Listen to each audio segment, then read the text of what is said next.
மத்தேயு எழுதின சுவிசேஷம் 21ஆம் அதிகாரம் 13வது வசனம்.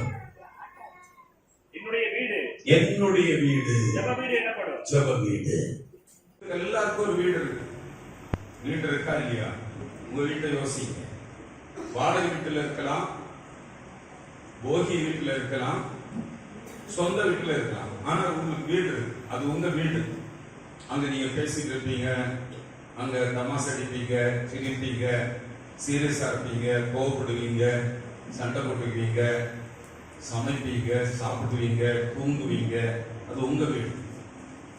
சொல்லுங்க, அது உங்க வீடு. கர்த்தருக்கு ஒரு வீடு இருக்கு.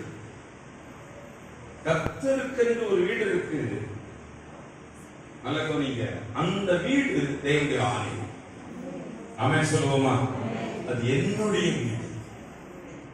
என்னுடைய வீட்டுல அந்த வீடு ஜெப வீடு.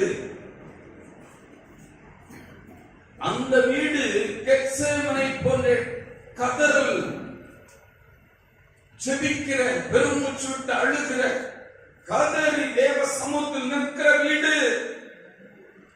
ஏன் வீட்டுக்கு வந்து என் பிள்ளைங்க ஜோமன் வந்திருக்காங்க? வீட்டுல ஜோமனும், வீட்டுல ஜோம் பண்ணுவோம், நிறைய பேர் பேசுவோம். வீட்டுல ஜோம் பண்ணிக்கிறாங்க. நல்லா கவனிங்க.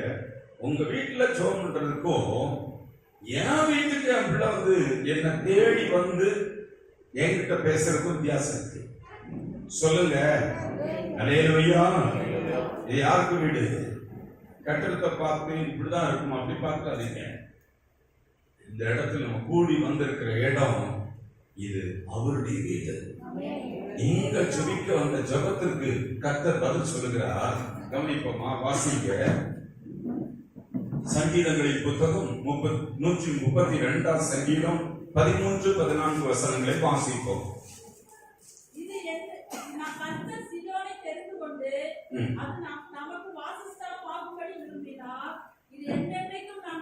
இது என்றென்றைக்கும் நான் தங்கும் இடம். இப்படி ஆலயத்துக்கு போறீங்களா? இப்படி சபையை தேடுறீங்களா? இப்படி பிரேயருக்கு போறீங்களா? இது என்றென்றைக்கு நான் தங்குகிற இடம். இதை நான் விரும்புகிறபடியால் இங்கு வாசம் பண்ணுவேன். நம்ம வீட்டுல பிரேயர் வச்சிருக்கோம், ஓகே, அது பல விதமாக இருக்கும். அது எங்க வீடு? அல்லேலூயா. இது என்னுடைய வீடு. இது என்னுடைய வீடு. தேவனுடைய ஆலயம், கர்த்தருடைய வீடு. அல்லேலூயா. அது ஜெப வீடு. நான் இங்க எதுக்கு வந்தேன் அப்படின்னு நிறைய பேர் தெரியாது. சும்மா வந்துட்டு போறதுக்கு இல்ல. இந்த ஜெப வீட்டு பெருமூச்சுகளோடு வந்து வரலாம், கண்ணீரோடு வரலாம், வேதனையோடு வரலாம், பாரத்தோடு வரலாம். ஆனா இந்த வீட்டுக்கு வந்து வெளியே போகும்போது சந்தோஷம், துக்கம் சந்தோஷமாய் மாறும். என்னுடைய வீட்டில் அவர்களை மகிழ பண்ணுவேன். சொல்லுங்க. மகிழ்ச்சி ஆக்குவேன். துக்கங்களை சந்தோஷமாய் மாற்றுவேன். என்னுடைய வீடு ஜெப வீடு. ஹல்லேலூயா. ஹல்லேலூயா. வீட்டுல ஜெபம் இருக்கட்டும், அது கண்டிப்பா வேணும். உங்க வீட்டிலையும் ஆண்டவருடைய பிரசன்னம், ஜெபம் நடக்கணும். ஆனா என் வீட்டுக்கு என் பிள்ளை தேடி வந்து என்னிடத்துல ஜெபிக்க வந்திருக்கிறார். அதை கர்த்தர் பார்க்கிறார். கர்த்தர் பார்க்கிறார். ஆமென் சொல்லுவோமா? இந்த இடத்துல வாசிக்க 2 நாளாகும். 7ஆம் அதிகாரம் 14, 15, 16 வசனங்களை வாசிப்போம். என் நாமம் தரிக்கப்பட்ட என் ஜனங்கள் தங்களை தாழ்த்தி ஜெபம் பண்ணி என் முகத்தை தேடி தங்கள் பொல்லாத வழிகளை விட்டு திரும்பினார், அப்பொழுது பரலோகத்தில் இருக்கிற நான் கேட்டு அவர்கள் பாவத்தை மன்னித்து அவர்கள் தேசத்திற்கு சேமத்தை கொடுப்பேன்.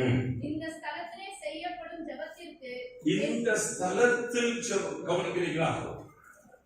இது எந்த தேய்க்கு நான் தங்குகிற வீடு. டெய்லி 24 hours நான் தங்குகிற வீடு. எனக்கு ஒரு வீடு இருக்கு. அந்த வீட்டில் நான் தங்கி இருக்கிறேன். என் வீட்டுக்கு பிள்ளைகள் வந்திருக்காங்க. என் பிள்ளைகள் என்ன தேடி என் வீட்டுக்கு வந்திருக்கிறாங்க. கவனிக்கிறேன். யார் வீட்டுக்கு வந்திருக்கோம்? அப்பா வீட்டுக்கு வந்திருக்கோம். அப்பா வீட்டுக்கு வந்திருக்கோம். சர்வ வல்லவருடைய வீட்டுக்கு வந்திருக்கோம். எல்லாவற்றையும் செய்ய ஆற்றல் உள்ளவருடைய வீட்டுக்கு வந்திருக்கிறோம். காரியங்களை மாறுதலால் முடியப்படுகிற வீட்டுக்கு வந்திருக்கிறோம். மிகவும் பெரியவர் வீட்டில் வந்திருக்கிறோம். ஆமென் சொல்லுங்க. அல்லேலூயா. காரியங்களை மாறுதலால் முடியப்படுகிறவர், காரியங்கள் வாய்க்கப்படுகிறவர், சித்திக்கப்படுகிறவர் வீட்டுக்கு வந்திருக்கிறோம். ஆமென். அல்லேலூயா. என்னுடைய வீடு ஜெப வீடு மட்டும் இல்ல, இங்கே எந்நாளும் என் கண்கள் திறந்தவைகளும் 24/7 எந்நாளும் என் கண்களுக்கு திறந்திருக்கு. இங்க நீங்க வந்தா விளையாட்டா இருக்கக்கூடாது, வேற நோக்கத்தில் கூடாது. அவர் தான் உங்க முன்னால இருக்கணும். சொல்லுங்க, அவர் மட்டும்தான் உங்க முன்னால இருக்கணும். ஏன்னா நல்ல சொன்னீங்க, நான் நிறைய அலுவலகங்களுக்கு போயிருக்கிறேன். ஒரு கலெக்டர் மாநாட்டில் பங்கு கொள்கிற வாய்ப்பு எனக்கு தர்மபுரி மாவட்டத்தில் கிடைச்சது. மிகப்பெரிய காரியங்கள்லாம் நான் பார்த்திருக்கேன். நிறைய அதிகாரங்கள் இருக்கவங்களுக்கு முன்னால் உட்கார்ந்து இருக்கு. அங்க போன பிறகு அதிகாரிகளுக்கு முன்னால உட்கார்ந்து நான் நோண்டிட்டு அப்படின்ட்டு எல்லாம் இருக்க முடியாது. எனக்கு கவனம் வேற எங்கேயும் இருக்க முடியாது. ஒரு அதிகாரிக்கு முன்னால் உட்கார்ந்துட்டு நான் ஏனோ கவனம் இருந்தேன்னா வெளியே போய் சொல்லுங்க. ஹலோ, சர்வ வல்லவர், வாழ்க்கையை மாற்றக்கூடியவர், இதுவரைக்கும் நடந்திராத காரியங்கள் என் வாழ்க்கையில் செய்யக்கூடிய ஆற்றல் உள்ளவர், ஆராய்ந்து முடியாத பெரிய காரியங்களை செய்யக்கூடியவர், எண்ணி முடியாத அதிசயங்களை நடப்பிக்கிறவர். அல்லேலூயா.